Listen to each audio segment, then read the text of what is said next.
Do your thing.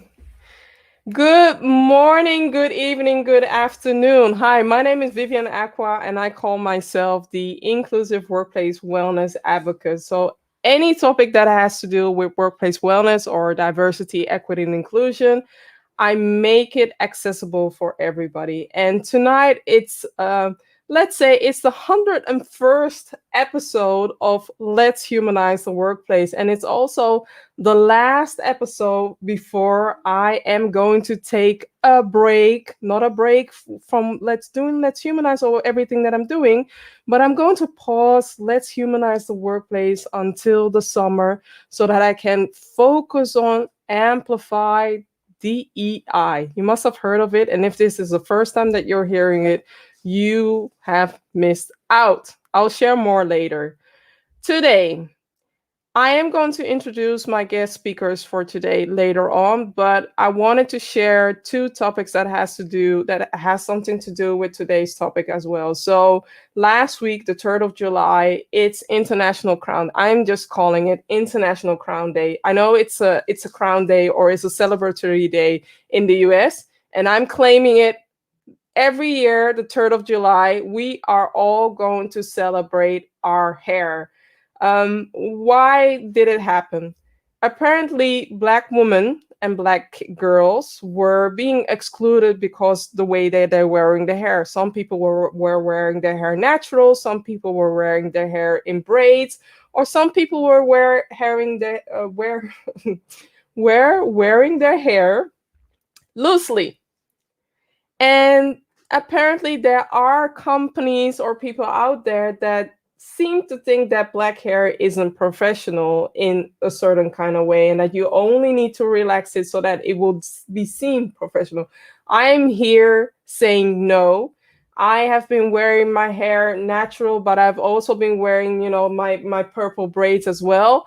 And I am celebrating everybody's hair. So as long as you don't touch my hair without permission, and also you don't exclude me from the workplace because I'm wearing my purple braids, we are all okay. So the next time that you see a person or the next time that you see a Black woman or a Black girl, instead of excluding them, applaud them for the amazing hairstyle that they are wearing, because it's versatile and it's beautiful and it's also professional. The reason why the Crown Day is there, it's because of California. I think San Francisco did a law about owning up, saying that the companies or the people that are being excluded, there is a law against that, and they can file a lawsuit against a company for discriminating people based on their hair. So be careful about what you're doing, and more states in the US are adopting it.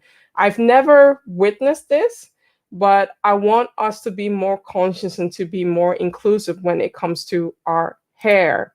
I I can see Michael reacting. Respect the crown. Yes, we want to respect all hairstyles, all crowns as well. So thank you, Michael, for sharing that as well.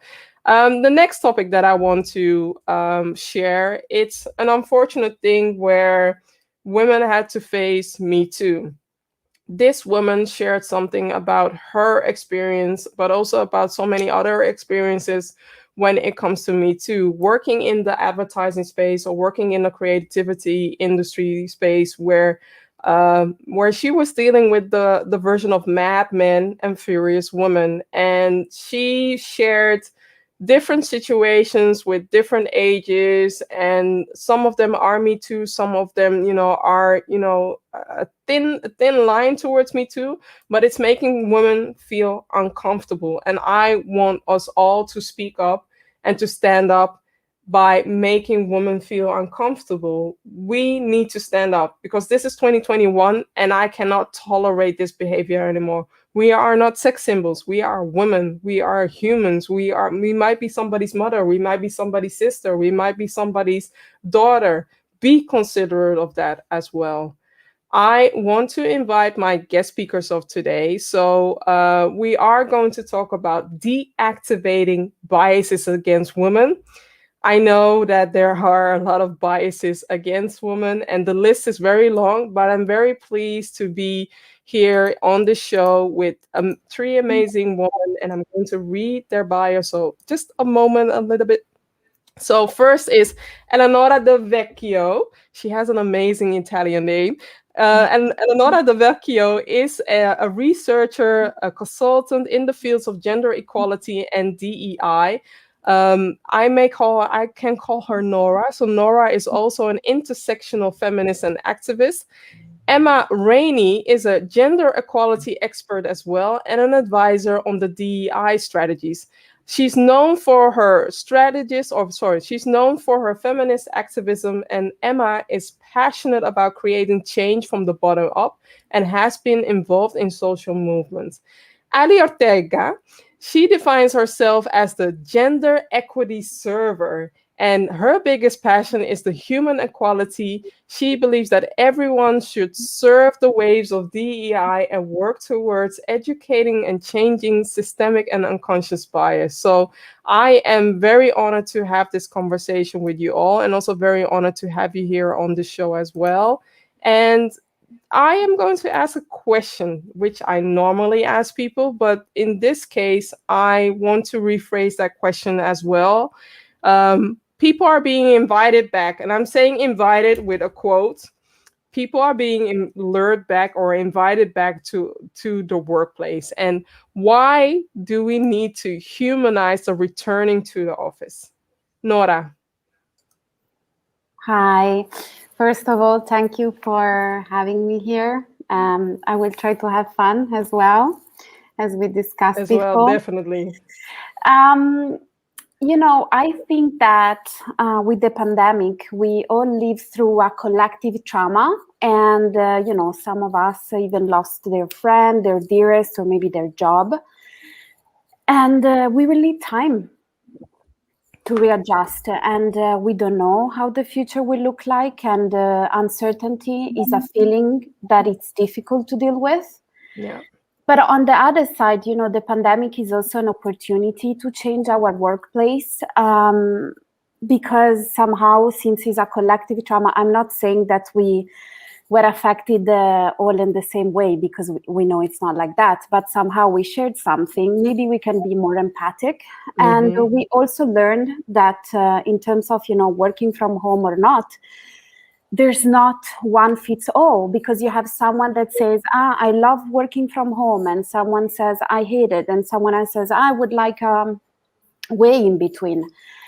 Anyways, I think that all of us will learn that a lot of meeting could be an email, a lot of working trips could have been a call. Exactly. And we don't need 8 hours, 5 days a week in order to get work done, because I experienced at least that since I knew I needed to be in the office for 8 hours, sometimes I was losing time, because I was like, well, anyways, I have time until 6. And now that I'm working from home, I'm like, well, I know I need to get these things done. Well, now I'm also freelance, so it's different. But really, I appreciate more my time, because I manage it better.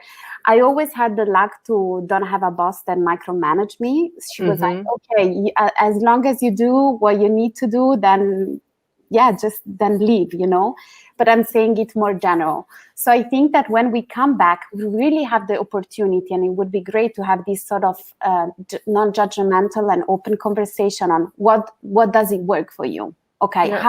How do you work better? Because for me, if I have, some time for myself to go for a walk, to see a friend, I'm also more productive at work. And we have seen that.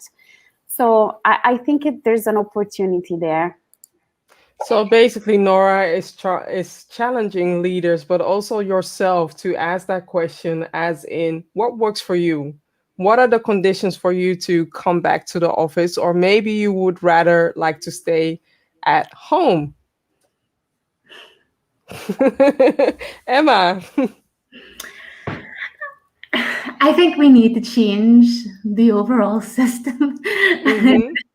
Capitalism, capitalism depends on productivity, and in Western societies we're so obsessed with being productive individuals and getting stuff done. Yeah. And I also think this is probably compounded by the pandemic, in the sense like gender roles were reinforced, particularly in heterosexual families.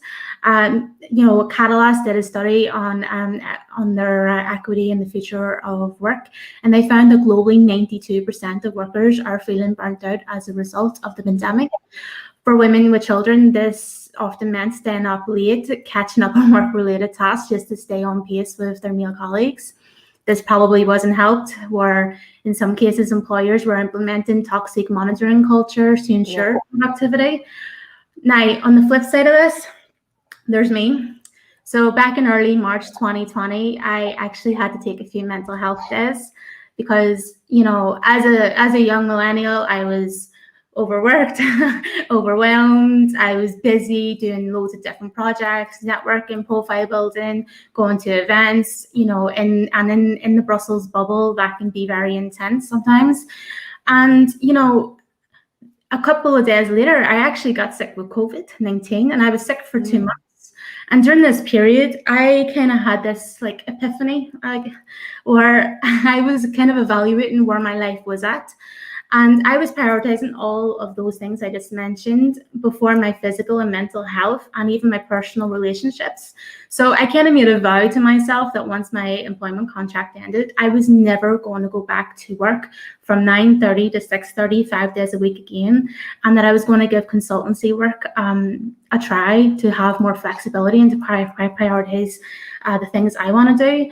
I think that the fact that the pandemic, as Nora mentioned, it was a respite for some people, but it was also a burnout experience for others, means that we need to have a really blunt conversation on comprehensive and holistic, approaches to work that can work for everybody, that's somewhat tailor-made, focusing on more human work rather than being output-oriented, and where leadership is built on empathy.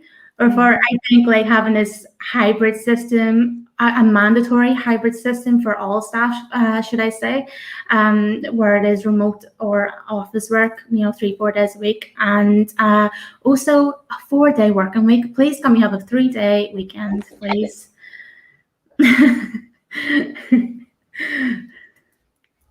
I am all for that. I don't believe in the 5 days of working. I've never, in the beginning of my career, I worked 5 days, and after 1 month, I said, no, I can't do that.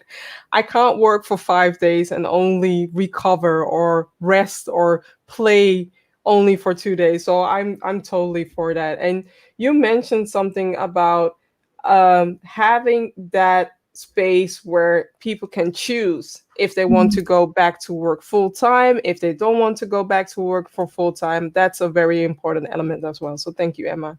Ale. Yeah, first of all, thanks for having us here, and also thank you to all the people online for watching us. For me, I think that a part of the pandemic, we need to understand that we are humans, right? And we all have different backgrounds, different stories, a different way of being. And as Nora said, there is no one size that fits all. And something that I always ask to the leaders is what was the last time that you asked your colleagues or your teammates, how are you? But in the real way, because we always go to meetings and then just, how are you? Good. And that's fine. But you don't know if that person is going through, depression, anxiety, if someone in their family is doing terribly, or maybe if they're just super happy by being in the work, in the office, in the home, whatever the case is. I think it's really important that we start asking how people is. We are humans and we are driven by emotions. And I cannot count how many articles and studies shows that happy people work better and are more productive. So companies, they care about money as well. So if you as a leader or as a company want to have more productive people, more money income in your company, then make sure that the people is happy there. Yeah. And also coming from a generation, I am a millennial, almost touching the Gen Z. I need to say that we are paying attention on those things more than before. For me, it is not anymore important if companies are paying just good or whatever. I need to make sure that I feel that I belong, that the place where I am working at is diverse, is inclusive, that are open to have conversations, that are open to be flexible. and that are sustainable in all the extent of the world. So companies and leaders need to think about the future, because we as new generations are looking at that, and talented people will be the one choosing where to work and not the other way around. So yeah, that is my That's input. a lot of fire. That's a lot of fire. I have a guest who wants to say goodbye. It's his bedtime and he is making a scene. He's standing next to me. Come here.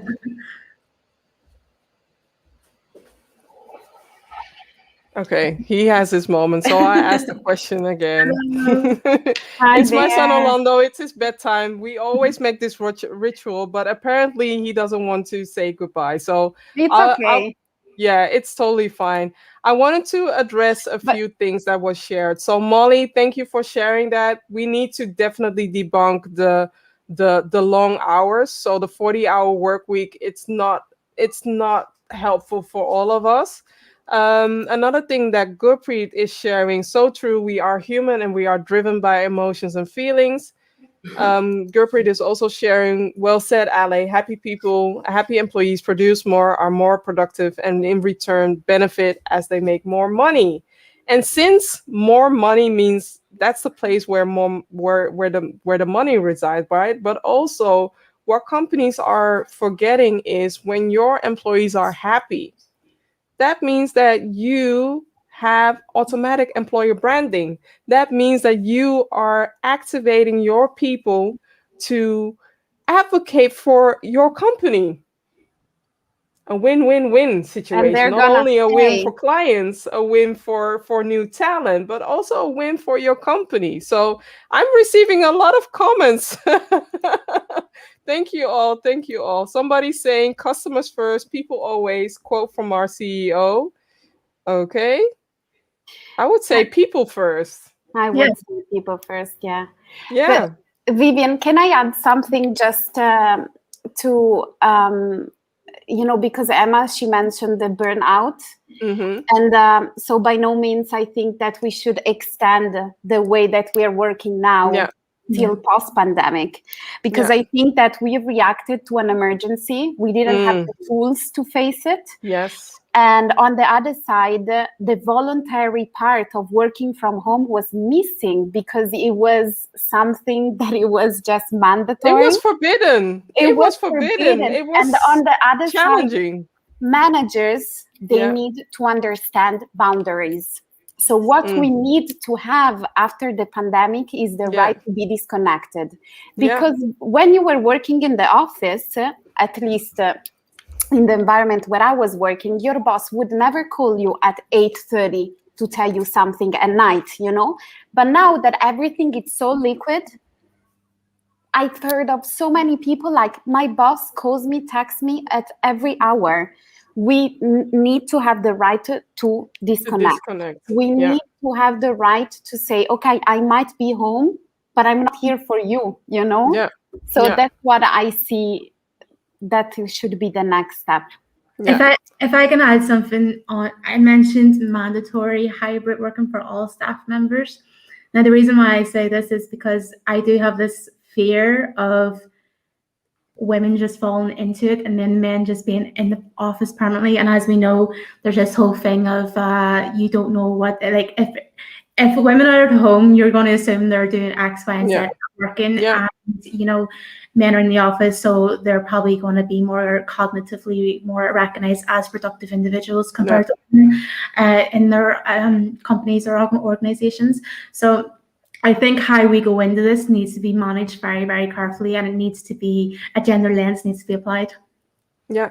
I love that. I definitely love that. I also want to be considerate of the comments. So Carlos is sharing, totally agree. The world business is different after the pandemic. So the thing that I don't want us to do is thinking that, okay, the pandemic is over. Now we can go back to the way things were. The way things were not working for us, not for all of us. A lot of women in the States, a lot of women had left their workplace because of the double duties that they were doing. And now there seems to be a gap. There is a conversation being held that people are now leaving the workplace, as in business having challenges to find talent. I would say dive in the pool, connect with people, and make work to find talent with diverse backgrounds. Instead of dipping your toes in the same pool, picking the same talent pool, try to dip your toes in other pools. And if you can find them, there are recruitment agencies out there. There are people specialized in diverse hiring or inclusive recruiting, and put some procedures in place so that you don't spend a lot of money in investing in recruiting. And then all of a sudden, within 1 year, they leave. We want you also to pay attention and to build that relationship after 3 months, after 6 months, after 9 months, after 1 year, after 2 years, after 5 years. Work on that as well. So going to our main question, because that's one of the reasons why a lot of people are watching this at the moment. But I will start with Emma. Can you share an experience where you dealt with a gender bias that was holding you back? And with an experience, I say one experience. Right. I'm actually going to deviate slightly from this question because I've mainly worked in the nonprofit sector, which is primarily made up of women. So I personally don't recall ever having experienced gender bias in work. However, as women, it doesn't mean that we're incapable of inflicting biased behavior or that we're only capable of experiencing gender bias. I'll try and keep this really short and sweet. So in my experience, there's two kinds of sort of identity markers that I've experienced bias with. One is that I come from a working class background. This is something I'm always quite weary of sharing in the Brussels bubble. You know, I come growing up was quite tough, and opportunities weren't handed to me, and I find that that experience it's very hard to find people to relate to in Brussels because it is such an elitist space, even in the nonprofit sector. So I've received some pretty weird comments in the past about, you know, how I was lucky to be where I am and stuff. That's basically a micro. What is it? A microaggression, right? Wrapping an insult in a compliment. Yeah, and the thing is, the only thing that's lucky about that is you were lucky being born in your middle class family. That's the only lucky part. Everything else is just hard work, honey. That's yeah. So the second thing, I'm going to be really quick, is that so I identify as neurodivergent. So I was diagnosed with autistic tendencies as a kid, and I attended special needs education right up till the age of 14. So neurodevelopment conditions such as ADHD and autism are often associated with males for a whole the reasons, but research suggests that girls and women often go undiagnosed because they're better at adopting imitation strategies to blend into like a neurotypical world. So I've somewhat adopted this to my advantage, but it has sometimes backfired on me. I've never actually disclosed this information to any of my employers before. And I've never done it during interviews because I was always afraid of being stigmatized. It was only recently that I did it for the first time, and I did it for two reasons. One, I wanted to raise awareness on hidden disabilities, and two, I also wanted to, I basically felt like where it was getting that weird in work and that I felt like I needed to say, hold up, the reason why I work the way I do is because, you know, X, Y, and Z, you know, this is a part of who I am. Like, just because some way this isn't the way you would do it doesn't mean that the outcome's going to be any different or whatnot. Yeah. So in summary, women deal with gender bias, but the complexity of our intersecting identities means that gender bias can be compounded by other biases. Therefore, when we talk about workplace bias, I would argue that it needs to be broadened to just seeing it as gender and race, for instance, which always seem to be the topics most discussed about. Yeah, I totally get that. And also what I wanted to share, this afternoon, I was interviewed for a podcast, and what came to mind was we need to bring our IKEA manuals. And I'm not saying the 70-page manuals where you get lost and lose a screw, but I want us to bring that IKEA manual where people can get to know you, can get to know, you know, a little bit more about you without being judgmental. Basically a you manual. My son when he was born. He didn't come with a manual. Unfortunately, we had to learn it the hard way, but still, there are ways to share, what works for you, what doesn't work, what's the ideal environment where you can thrive, and what isn't ideal. Like Nora said, that she needs that break, that walking break with her friend, so that she can thrive in the workplace. If we disclose that more often, we can also be considerate of what we want and what we don't like or what we don't need. Ali. Yeah, so for me, this subject has not affected me just in my work, but also in my personal life. Mm-hmm. I've been sexualized since I was really young. I think the first time that someone called me sexy was when I was 10 years old, which I don't know how an infant can be sexy. Yeah. But anyways, because of the way I am looking, I am from Mexico, Latina, typical Latina, like curvy, whatever you want to call it. What is a typical Latina? That is what I was going to say, because there is a lot of biases when it comes, like Latinas has a way of being, a way of looking, like they tend to think that we're sexual just because we are Latinas, and that's it. So that is wrong. That is wrong. No matter where you are, that is wrong. But when I started working, I was just dressing the way I am, trying to be conservative because I was in the office, but still being myself.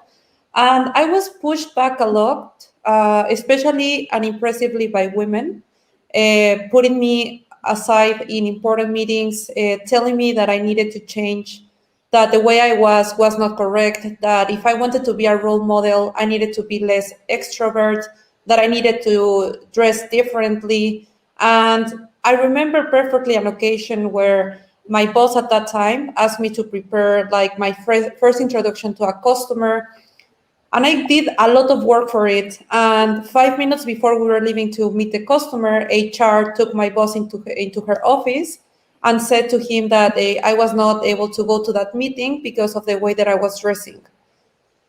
I was really impressed, to be honest, because I put a lot of effort on it. And also, I think I was looking quite okay and pretty because, of course, I wanted to look good at that moment. But it's been always a challenge for me. Even now, living in the Netherlands, I've been judged. Yes. But even now, I've still been judged on the way that I dress or the way that I am.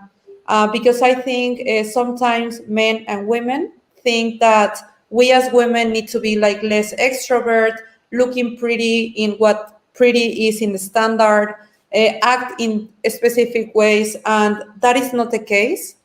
Women and people are diverse and people need to understand that. So, of course, I'm sorry for the word, but I don't give a fuck about what people says about me and about what they want me to change. I am the way I am and I will not change it no matter if they don't want to hire me, then I will search another company and that's it. So that is my experience. I'm so sorry that you had to go through that. And a while ago, it was in the news. I'm also in the Netherlands, by the way. A while ago, it was in the news that they were sharing that girls should be wearing certain clothes. Girls as in teens. So there were some teachers that were complaining that some girls were wearing, let's say, a deep collar, and some girls weren't wearing a deep collar. And I'm just like, who's the adult in this case? You as an adult have to restrain yourself not to think that way in the kids. And also a while ago, I think last year, a Netflix movie came out where the poster of Black girls were being, let's say, they were being portrayed as women, where I also feel like Netflix also has the opportunity to highlight girls as girls, not as women, not being over sexualized. I feel like we both have that responsibility, but I also feel like at home, I'm raising a boy, and you best believe that when I hear something, I don't know his preference, but when I hear something where he's mistreating somebody else, he's going to deal with his mom. And we need to teach our sons, but also we need to teach our daughters about what it means to be active as a predator. It has no, it's totally dehumanizing the person, the victim in this space. And I want us to stand up, to speak up, to ally up, and to prevent these occasions from happening as well. Thank you, Ali. Eleonora. So my opinion about this, it's somehow similar to what Emma said, because I always had women bosses. By no means I think that all women are feminist or all women are nice, because this is another bias, but I'm just saying that I was lucky with the bosses that I had. And, you know, it happened to me when I was working in Italy, before moving to Brussels in 2019. And, you know, in Italy, 50% of women are unemployed. And if you go to the south of Italy, it's even 70%. And I say that because sexist bias are a product of culture. And how can we fight them if women don't have the opportunity to be independent? When women don't have an opportunity to raise their voice, to leave their abusive partner, how we are going to fight it, you know? And in Italy, it happened to me, this typical sexist thing that I was working as a bartender or whatever. Why don't you smile? Why you're not dancing? Because they're not paying me that for, you know, why are you asking this? Because I'm a woman. You would never ask this thing to a man, you know? So for me, the thing about bias is to ask yourself, would you ask the same question to a man? Would you do that? No, of course. And I also think about women in panel discussions. You know, when they make a comment about their appearance, you look great with this dress. Would you do that for a man? You wouldn't do that, so don't do it. Or when they ask to a black woman, can I touch your hair? Would you say that to a white woman? You would never do that. So why are you doing that? Well, because you have a bias. Or, you know, when you see a person on a wheelchair, you're so inspiring. You don't even know me. Why do you say that? You know? So for me, this conversation is heated. This conversation is heated. I love it. Sorry. No, apologize needed. It's about important but to express this. For me, it's when people are like, no, because unconscious biases is so hard. I don't want to go to a psychologist to work on that. And I'm like, it's so easy, okay? It's so easy. Would you ask this question to another person that is not this person?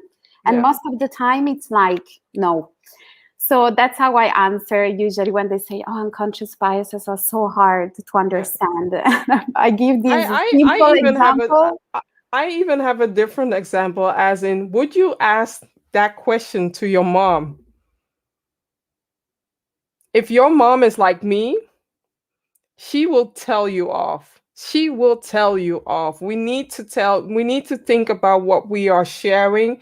Would you ask that to your aunts? Would you ask that to your dad? That same question. We are not dumb. We can answer smart questions as well. So don't dumb down when you're asking us questions. That's it. I'm seeing a lot of conversations in the chat. So Molly is sharing, this is infuriating. My girlfriends with more femme shapes are brutalized for existing too eye-catching. Is the onlookers problem, not yours, sis. Lord in heaven. Okay. Thank you, Molly, for sharing. Rosa is sharing, gender bias exists in everybody, women included. Yes. Would you ask that same question to a man? Yes, we women, we also need to own our game, but also we women, we need to level each other up when it comes to that. So don't take over what men are thinking about women, but also elevate your mindset when it comes to seeing another woman. Don't feel threatened by another woman. Feel glad that another woman is coming into the game. Microaggressions, yes, that's that will be a different topic, but it is part of the biases as well. Marta is sharing, great explanation, Nora, and yes. So going to the next question. If we go over time, do you have some time? If we go a little bit over time? Okay, because I feel like we are going to go over time a little bit. Can you share one tip to deactivate biases against women? And I'll start with you, Nora. You're muted. Yeah, sorry. Yeah, it's no worries. It's a typical sentence of this year. You know, it's somehow tied with what I said before. So ask yourself, would you do the same question? But on the other side, for me, it's look at people. okay? Because if you see someone uncomfortable, it's great if then, when you are just you and her, or you and him, or you and they, that you approach this person, you say, why do you feel uncomfortable? Do you want to talk about it? What can I do to help? And this tip for me, it's not men to women, but also women to women, because we have also to stop thinking about women as a monolithic group, that we are all the same. I understand that in the Brussels bubble, it's difficult to think that women are not just white. It's not only in the Brussels bubble. But women are so different, and there is a kind of discrimination and power structure, although we share the same gender identity, okay? Yeah. So for me, the question is try to approach these people, also because it's the way that you learn about these diversities, because I really do think that some people, they're not mean. It's just that they've never experienced, because, I think about my mom. My mom, she's this kind of person I can have a lot of conversation with. Does she has bias? Of course she does, but also because she wasn't exposed to different realities, She never met a trans person, for example. So there are many things that she doesn't know, and she knows she's not a millennial, so she doesn't have social media, so it's also about having conversation. So try to have this conversation. Is it going to be uncomfortable? Yes. Will you find out if you're a white person that probably you are a little bit racist? Yes. But that's the way that in the end you are gonna learn how to deconstruct these things that make you act in a racist way, So for me, in simple word, is talk to people and try to empathize with them. That doesn't mean that you have to aggress them. Okay, what happened? Tell me. No, you have to tell me. No, if this person says, look, I don't want to speak about that now. But also the fact of saying, oh, these people cared about me. She or he or they actually asked. Oh, that's great. And that's where also you create a more healthy work environment where you care about the other. Also, if it's different, especially if it's different. I am smiling from ear to ear. People, listen to the next generation. I am smiling from ear to ear. When I hear the three of you talk, it makes my heart melt. It makes my heart melt, and so proud that you are the next generation where you are speaking up. And I hope that the leaders of today, but I hope that the leaders of tomorrow are listening to these ladies as well, because they are the next generation. And know that the next generation does not tolerate your BS. So if you think that you can just copy paste diversity by adding different images on your website, and they can find on LinkedIn, this is a tip, they can find on LinkedIn who's working where with departments. They are not going to be fooled by that. Please don't fool them, because they are so much smarter, and they have all these different social media platforms where they can hold you accountable. I'm just saying that. Emma. I don't know if it's a tip per se, but I would maintain that we need to see women as individuals within their own right to exist. Yeah. All too often I hear men say like, oh, I have a daughter, I have a sister, as a justification for why they supposedly support gender equality. Seeing women as only an extension of the male existence is, for me, the foundation in perpetuating gender stereotypes and bias. Mm-hmm. Therefore, as a starting point. So the way that you're saying is basically actually a similar thing is, I have a Black friend, or I know Black people in my community. Yeah, so I can't possibly be sexist or racist, or, like, it's complete BS, so it is. As Nora mentioned, we're all capable of, we all have unconscious biases. We have all internalized racism or sexism, even as women. Like, I'm constantly correcting my mom on some, like, similar to Nora. Why you're doing that, the patriarchy has infected your brain, that don't say this, or, whatnot. And but I would say for, like, men per se, a starting point as individuals is to reflect on how they view and interact with the women around them. 3 things: educate yourself, educate yourself, educate yourself. Then go one step further in being a true ally and calling out gender bias and other forms of toxic masculinity when you see and hear it. For me, it's not good enough for men just to say, oh, I support gender equality. I want to see you actually talk to your male peers and get them on board, you know? Yeah. I'm having a hard time moderating, facilitating this conversation, but I will go on to Ale. So Ale, I'm having a hard time. Ale, take over.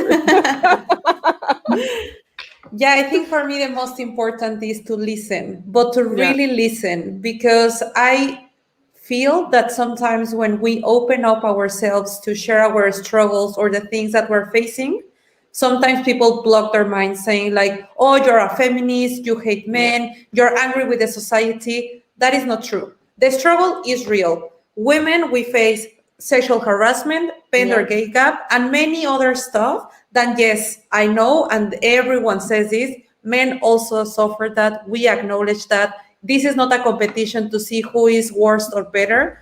We just want to be equal, okay? So listen to us, and also like stop putting as an excuse that you're hiring men because they have more skills or because they're not going to get pregnant, so it's easier to manage it. Not all the women wants to have babies. Like, I don't know if everyone knows this, but this is a fact. Not everyone wants to have babies. Not everyone is the same. Can have babies, right? Exactly. Yeah. So really, you need to start to treat people as individuals, not as gender differentiated. We are people who have skills, talent. Just embrace that and start to listen actively to all of us. And Ali, I loved your comment. And you know what? Like when men they think, no, because we suffer violence, we are not the ones saying that you don't suffer any violence. That's actually patriarchy, and that's actually what we're fighting against. And actually, we are the one, for example, fighting for you to have parental leave, because you should have the right to spend time with your kid, because you shouldn't be the one to earn more money and to have this stress that you have to take care economically on everything. So put on a movement and we go together. What's the problem? You know, and then they're like, okay, but yeah. Who wants change, right? Who wants change? So I am totally digging this. And Ale, you mentioned something that I haven't shared, or maybe the speakers or the viewers or the listeners don't know this about me, but you just saw my son, right? And in 2013, I found out that I was pregnant. I shared that, I disclosed that with my then 5 managers. Don't ask me how that came. I was dealing with a high-risk pregnancy where after bullying, after dehumanization, but also being the first woman announcing that she was pregnant in the workplace, I was being devalued from the moment that I shared I am pregnant, being seen less. I want this to end. I want women to be able to feel comfortable, to feel safe when they are applying for a new job, that they can disclose I'm pregnant. I never had a situation where I was able to disclose. After dealing with this, I felt a little bit challenged by disclosing pregnancy, but also felt a little bit, let's say a little bit, I wouldn't say jealous, but different when I could hear good, positive situations where women did disclose, that they were pregnant or that were 4 months pregnant. Not everybody experienced that. I want us to break down the maternal bias wall.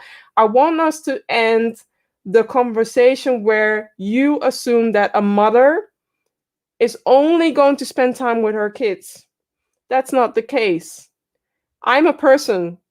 I have the right to spend the time that I want in the way that I want it. And I am also a person. Before Orlando, I'm still Vivian Acquah. And after Orlando, I'm still Vivian Acquah. That means that Vivian is going to do the things that Vivian likes and to fill her cup. I'm not only a mother, I'm a partner.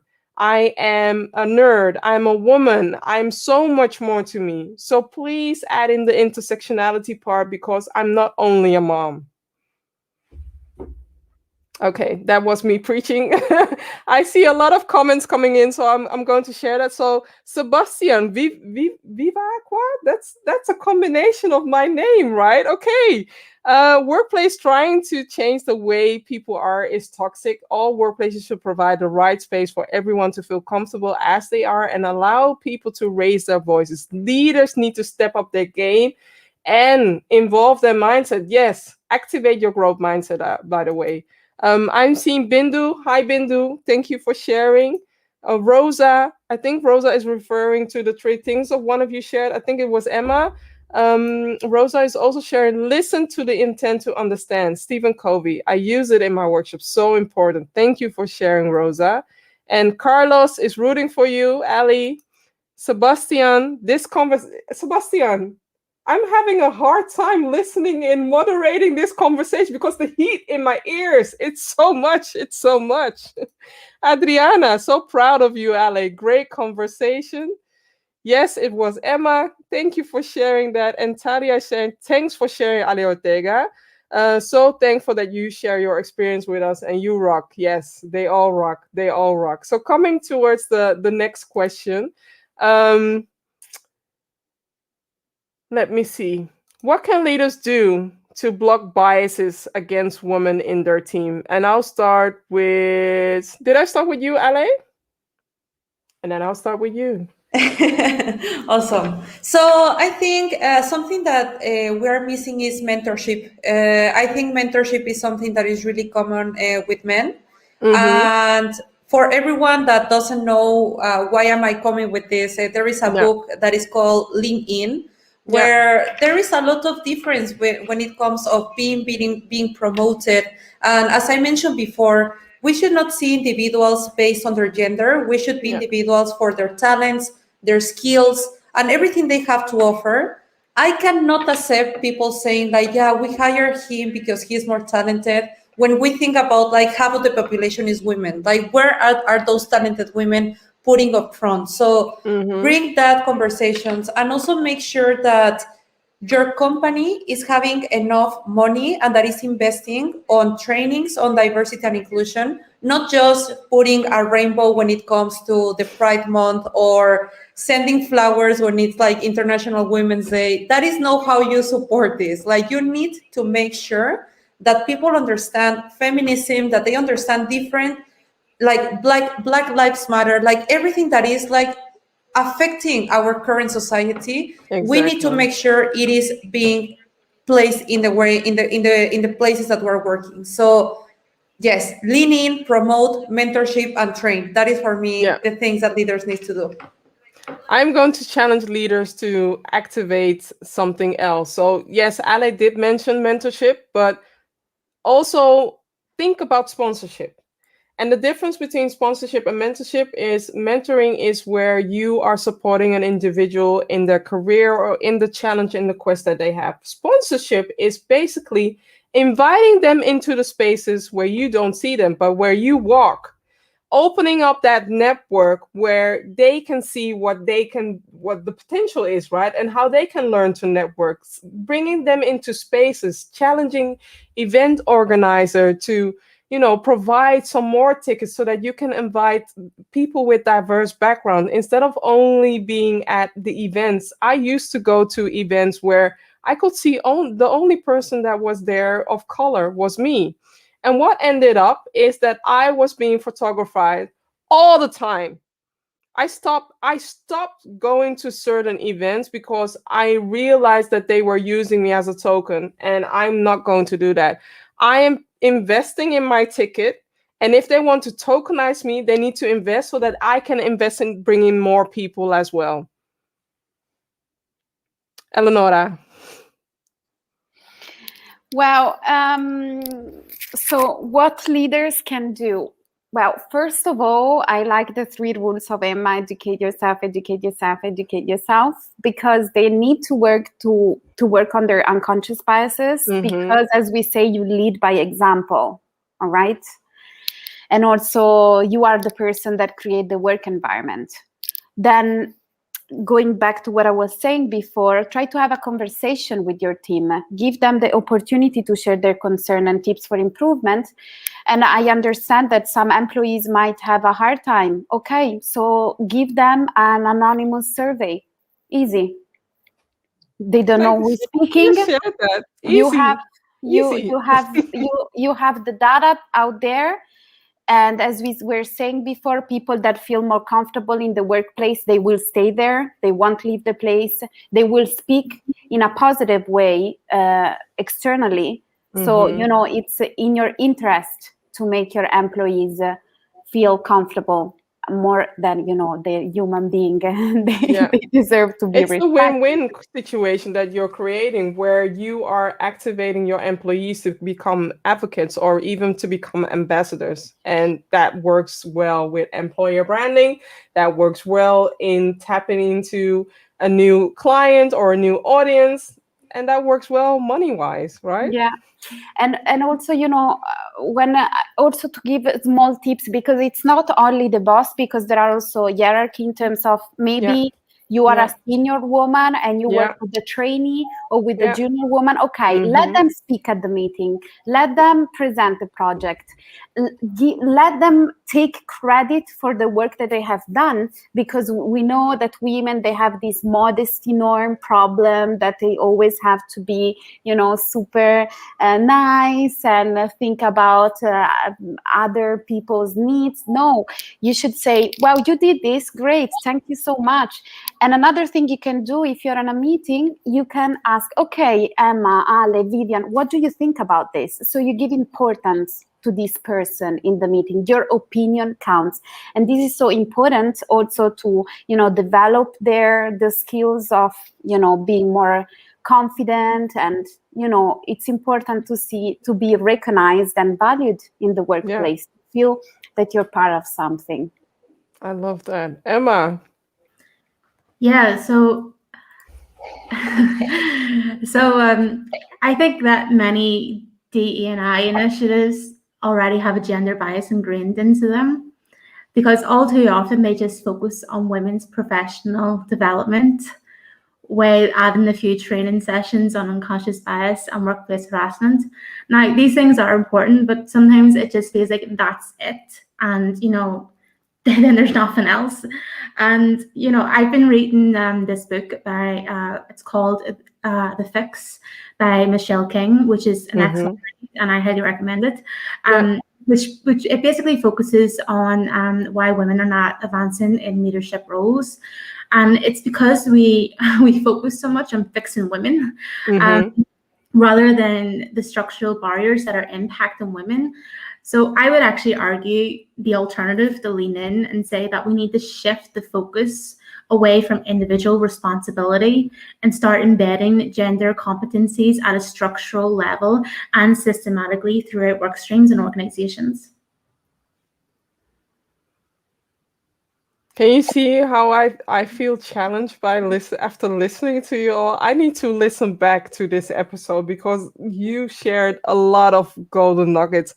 I'm going back to the comments that people have been sharing. So Ale, love, you're having an excellent participation, and you're an inspirational woman. Very proud of you. Bindu, yes, we do that. I don't know what we do. There was a lot shared, but we do that. Molly is sharing, yes, my friend Denzel sponsored me to become a sorcerer in tech. You see, that's how we do it. I was a massage therapist before I worked at Microsoft, and want to talk about non-traditional backgrounds? I've got you. Awesome. Great to know you, great to know you, Molly, as well. And coming to the last question, because this conversation was already heated, my ears are on fire. But we are in we have a last question. 2025. It's even past 2021. I mean, I've even blocked 2021 out of my calendar because I'm looking forward to 2022. But hey, I need to ask this question. 2025. What is your wish when it comes to humanizing the workplace and biases against women? What do you don't want to see, or what do you want to see in 2025? And I'll start with Ale. Dream big, Ale, please. Yeah. Well, for me, to be honest, I don't want to wait till 2025. For me, it's not an option to wait till that moment. We need to start now. Yeah. And it is really important to see how we are represented, not just in companies, but in politics and in economy. If we really want to have a country, a place, and a world that is good, that is healthy, that is prosper, we need to have gender equality. So I want to see more leaders, more women leaders all over the place, women leaders taking decisions for us as women leaders that are, like fighting against violence that we as women go through. So I really want to see a representation, change the game. There is a lot of things that women and a lot of people can bring to the conversation. So this needs to happen now. And again, please don't wait till 2025. This needs to start now. And if you want to bring talent to your companies, you need to focus on this, because we are not going longer to, just get into a company because it is nice. We're going to go for a company that offers us real opportunities and tangible ways of us to become better. And yeah, that is what I really want to see. Thank you. A lot of fire. A lot of fire. So Nora. So I loved your comment, actually, Ale. I agree, should start now. But if I think what I would like even now, I would like to have workplaces more accessible to women. And when I say women, I think about all the women, not the women that we already see now, other women. So maybe help the audience understand what you mean with other women. When I say other women, I want to see Black and brown women. I want to see women from a different economic background and that they haven't studied to the super fancy university. I want to see women with disability, that they have a workplace that is physically accessible to them. I want to see women wearing an hijab and it's not a problem in the workplace. I want to have women that they can speak openly about their invisible also disabilities, and that is not a problem to be hired.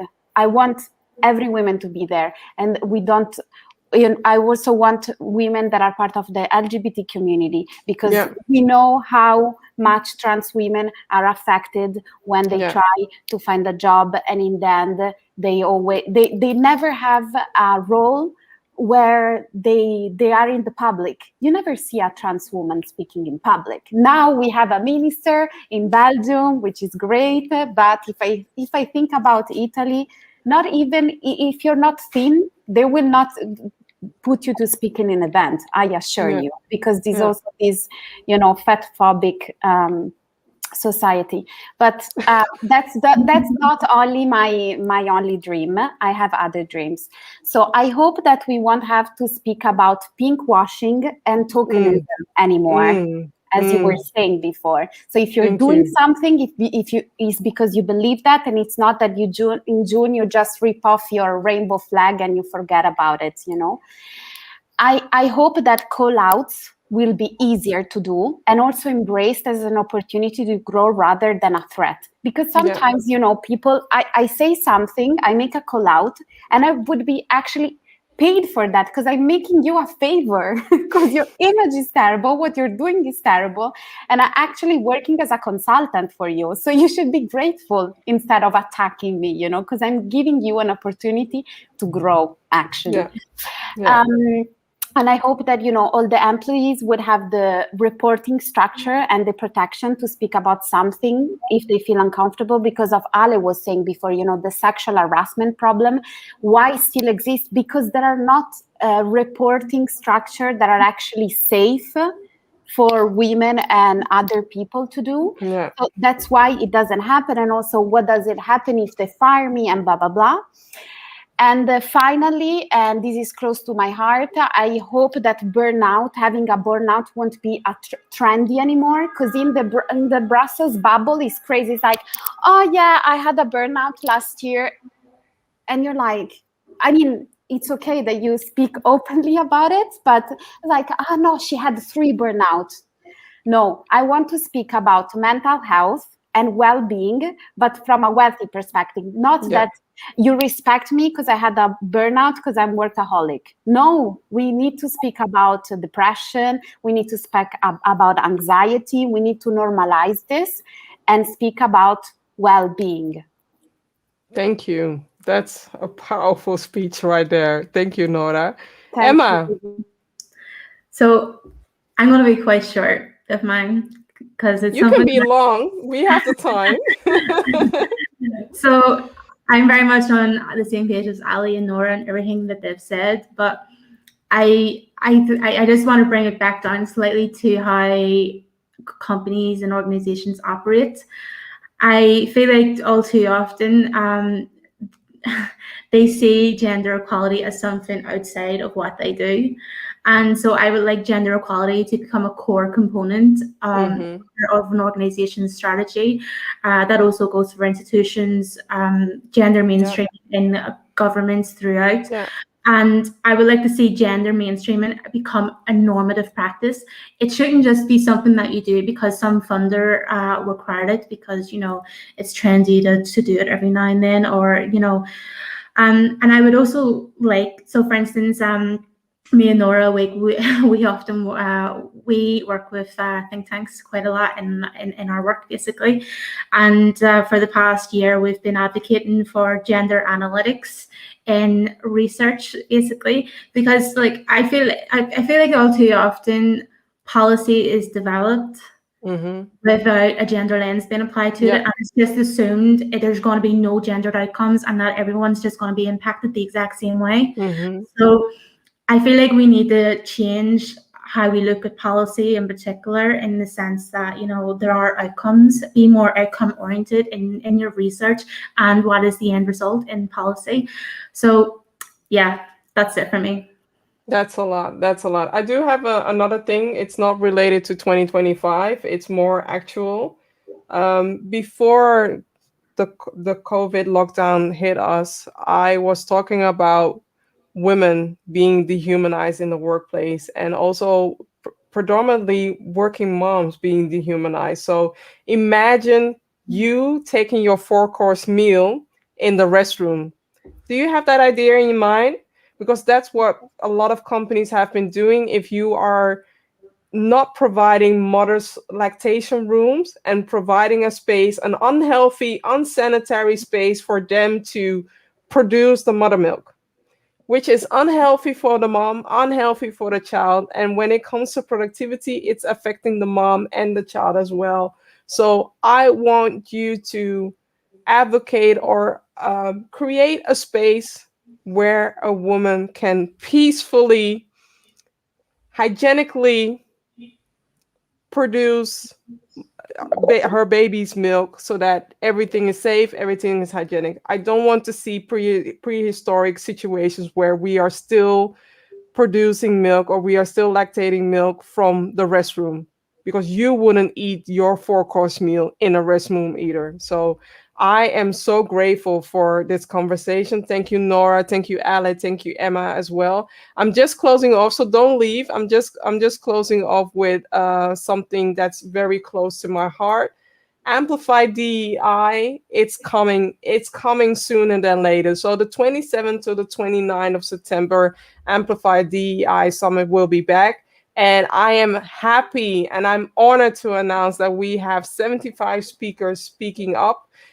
We are going to treat DEI not as a one-night stand. We are going to treat DEI as a marathon. So if you want to connect your company with this mission, if you want to tie in or partner or sponsor with us, please use that bit.ly link. So connect with us or reach out to me via LinkedIn, because you'll be missing out. If you don't partner with us or sponsor us, you will be missing out. So thank you for today.